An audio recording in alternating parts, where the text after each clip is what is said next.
अस्सलाम वालेकुम खोजा टीवी। आज મને बहुत खुशी થઈ છે કે તમે મને તમારો વખત દીધા છો। આજે આપણે રસોઈમાં જઈને સરસ ખાવાનું પકાવવાના છે, તો ચાલો આપણે આ રસોઈમાં જઈને હું તમને બતાવું કે આપણે કઈ કઈ વસ્તુ ખપશે ને આપણે શું રાંધવાના છે।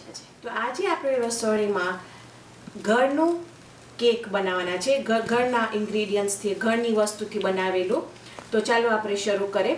આ જે પહેલાં હું શરૂ કરું એના પહેલાં મને તમને કહું છે કે આ રેસિપી ગુલશનબાઈ હુદાની રેસિપી છે, જે મરહૂમ છે, તો પ્લીઝ એના માટે બધાય ફાતિહા પડજો। તો ચાલો આપણે શરૂ કરીએ। આમાં આપણને ખપશે 2 સ્ટીક બટર। હવે એ મને ખબર છે બધી બાજુ તો આપણા મેઝરમેન્ટ જુદા હોય છે, તો આમાં 4 આઉન્સ છે, તો આપણે 8 આઉન્સ બટર માખણ વાપરશું, જેમાં નિમક નથી। 2 કપ 1 કપ ને 2 ચમચા ખાંડ, 4 ઈંડું કે મયાઈ, 2 ચમચી બેકિંગ પાવડર અને 2 કપ લોટ, મેદાનો લોટ અને અડધુંથી જરાક ઓછું દૂધ, નિમક અને એલચી। તો ચાલો આપણે હમણાં શરૂ કરીએ। તો આપણે પહેલાં છે ને તમારું માખણ જે છે, જો તમને બનાવવું હોય તો પહેલાં ફ્રીજમાંથી કાઢી લેજો, તો ફાઇન પોચું હોય, સરસ પોચું હોય, કારણ કે કઠણ હશે તો બહુ વાર લાગશે। તો આપણે આ ફાઇન પોચું છે, હું કાલે રાતના એને ફ્રીજમાંથી કાઢી નાખી હતી। અને ઓગારેલું એ મને નથી ગમતું વાપરવું કેકમાં। એનું જે ટેક્સચર છે કે જેવું આપણું કેકની જારી છે એ જુદી પડી જાય છે, તો સારું પડે કે જો આપણે પોચું બટર વાપરે, માખણ વાપરે। ઓકે, અને હું આ મારા મિક્સરમાં કરું છું, પણ તમારી પાસે જો મિક્સર ના હોય તો જરાય વાંધો નથી, તમે હાથનો કેક મશીન વાપરી શકો છો, કાં તો હાથેથી પણ ગૂંથી શકો છો, પણ મારી પાસે મશીન છે તો આજે આપણે મશીનમાં બનાવશું। અને હું ઓવન મારું રાખી છું, ઓલરેડી ઓન કરી નાખી છું 350 ડિગ્રી ફેરનહાઇટ ઉપર।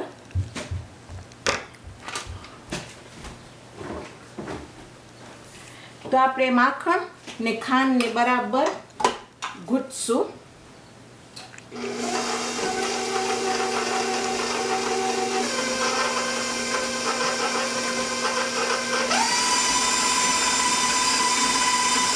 અને આપણે એટલું ગૂંથશું એને કે ફાઇન આમ તમને ખબર પડી જશે કે એટલું ફ્લફી થઈ જશે ને તમને એમ થશે કે એમાં જરા હવાઈ ભરાશે।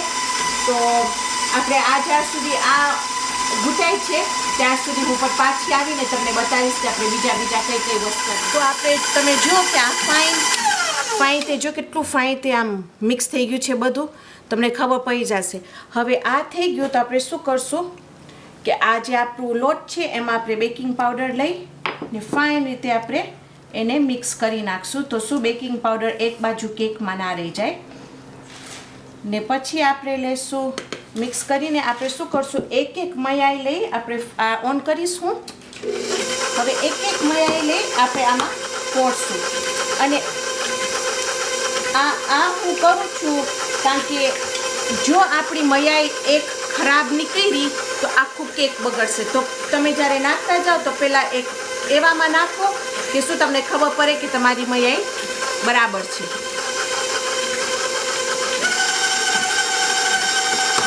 આસ્તે આસ્તે એક મયાઈ આપણે ઉમેરશું એમાં।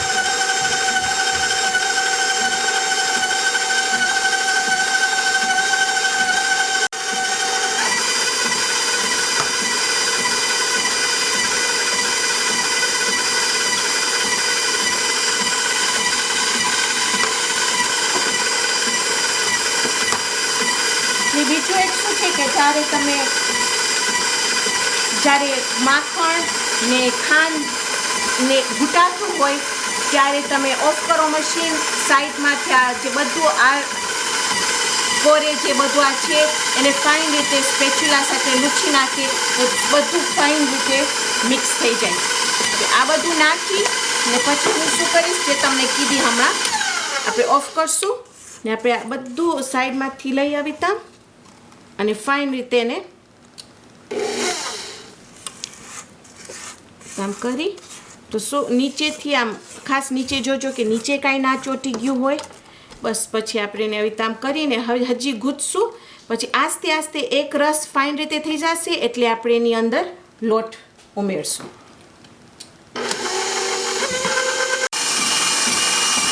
હવે તમે જોશો કે આ કેવી રીતે મિક્સ થઈ ગયું છે. મયાઈ, માખણ ને ખાંડ ફાઇન રીતે બરાબર મિક્સ થઈ ગયું છે. હવે આપણે શું કરશું, આને સાવ આપણે આસ્તે આસ્તે ફરાવશું ને પછી એની અંદર આપણે આસ્તે આસ્તે લોટ ઉમેરશું. આસ્તે આસ્તે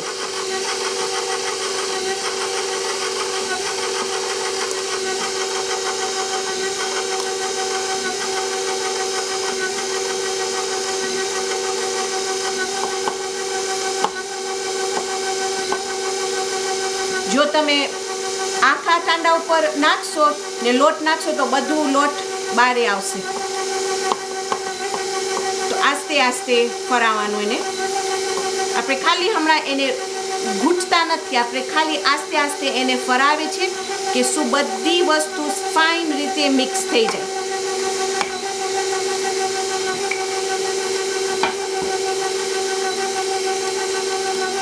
જ્યાર સુધી જરાક પછી હાઈ રાખો તમને ખબર પડી જશે કે આ ઉડશે નહીં. હવે આપણે નાખી દઈશું એની અંદર આપણું દૂધ.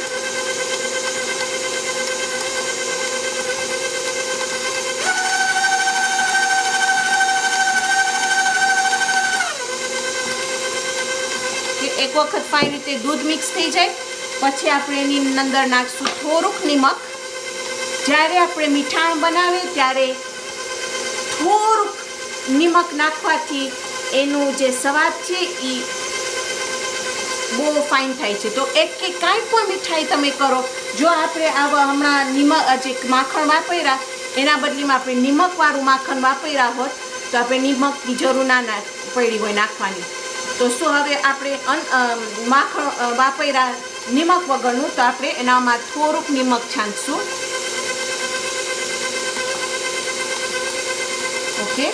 પછી હું તમને જ્યારે આપણે વિડીયો શરૂ કર્યા ત્યારે હું તમને ભૂલી ગઈ હતી દેખાડવા માટે કે આપણે વનીલા એસન્સ એમાં થોડુંક નાખશું. પણ એ પણ તમારા ઉપર છે, જો તમને ગમે તો નાખો, ના ગમે તોય વાંધો નથી. જેટલું તમારા ટેસ્ટ ઉપર છે, તમારા સ્વાદ ઉપર છે, જેટલું તમને ગમે એટલું. ને પછી આપણે એલચી નાખશું. એલચી પણ તમારા ઉપર છે કે તમને જેટલું ટેસ્ટ ગમે. મને એલચી બહુ જ ગમે કેકમાં તો હું વધારે નાખું છું. હું લગભગ 1.5 ચમચી જેટલી નાખું છું. તો ને જે એલચી જો તમને જરાય ના ગમતી હોય તો તમારા ઉપર છે, સાવ તમે કાજુ પણ નાખી શકો છો. હવે જરાક હું હાઈ રાખીશ કે આમ ફાઇન મિક્સ થઈ જાય. હજી એક વખત હું લઈને એને સાઈડમાંથી આવી તામ કરીશ કે શું કાંઈ પણ એવું ના હોય કે જે સાઈડમાં રહી ગયું હોય.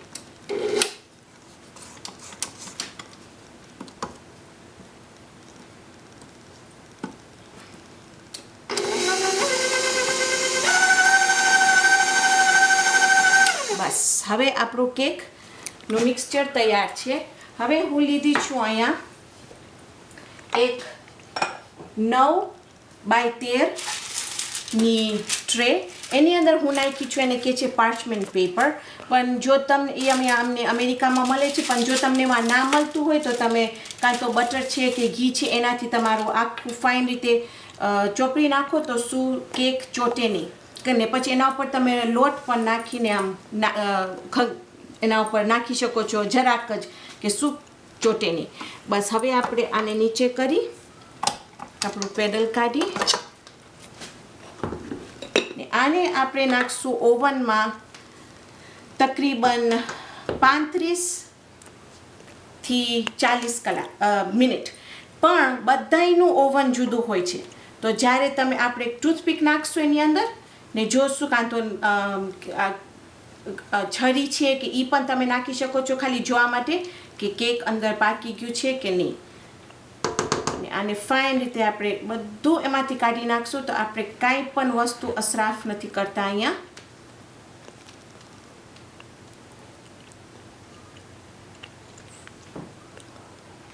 ઓકે.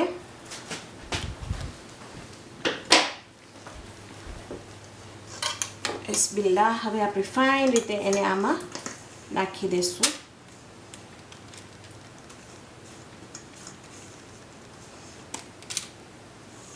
ને ઓવન 350 ઉપર ગરમ કરી નાખી હતી આપણે કેક શરૂ કર્યા એના પહેલાં. તો હમણાં સુધી કેક ઓવન ગરમ થઈ ગયું છે.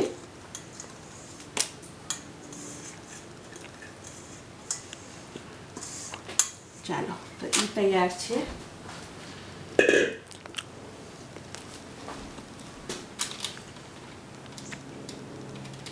બસ હવે આપણે આ સ્પેચ્યુલાથી લઈ અને એને ફાઇન રીતે આમ પાથરી નાખશું.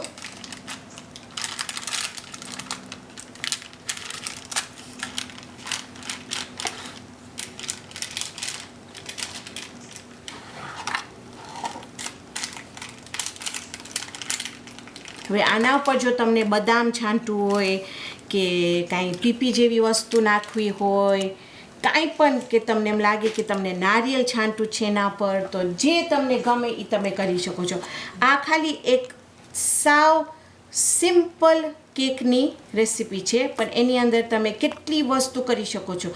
તમે ફ્લેવર જાતનું સ્વાદ નાખી શકો છો, કાં તો અડધું રાખીને આની અંદર કોકો મિક્સ કરી શકો છો. તો શું અડધું કોકો થાય, અડધું વનીલા થાય, તો તમારા ઉપર છે, જેમ તમને ગમે એમ.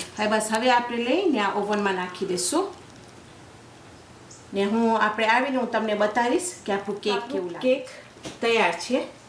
આ કેક હું એમાં કાઢી અને આવી રેક ઉપર રાખી તો શું નીચે પડશે ના વરે. અને 40 મિનિટમાં આ કેક તૈયાર હતું. તો ચાલો આપણે એને કાપીને જોઈએ. હજી જરાક ગરમ છે, હું ખોબી નથી શકતી, કારણ કે જે એલચીની જે સુગંધ આવે છે મને થાય છે હમણાં જ કાપીને ખાઉં. તો જો હું કોન્ફિડન્ટ હતી કે આ કેક એટલું ફાઇન થાય છે કે હું તમારી સામે આ કાપીને તમને બતાવી. તમે જો એની જારી ને કેવું ફાઇન તે ઉપૈસું છે આ, ને એની સુગંધ તો કમાલની સુગંધ આવે છે ઓલું એલચીના લીધે. ચાલો આપણે એને કાપી આપણે એને ફાઇન રીતે પ્લેટમાં આપણે પ્રેઝન્ટ કરશું.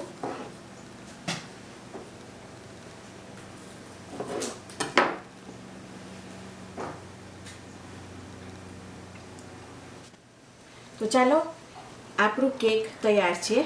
ને એના ઉપર એક ફૂલ નાખી કે આમ ફાઇન પ્રેઝન્ટેશનમાં ફાઇન લાગે. ને હવે હું તમને ચખાડી દઉં. કાશ તમે બધા અહીંયા હોત તો તમે બધાય ચાખી શીખા હોત. તમે બનાવી ને મને કહેજો. પણ ચાલો આપણે ચાખીએ.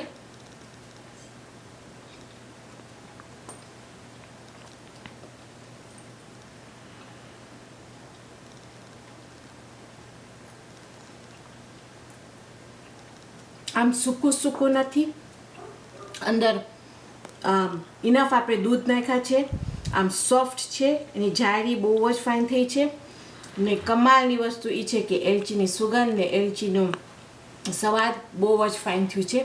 તો ચાલો આપણે નેક્સ્ટ ટાઈમ બીજી રેસિપી માટે અહીંયા જ મળશું. ખુદા હાફિઝ.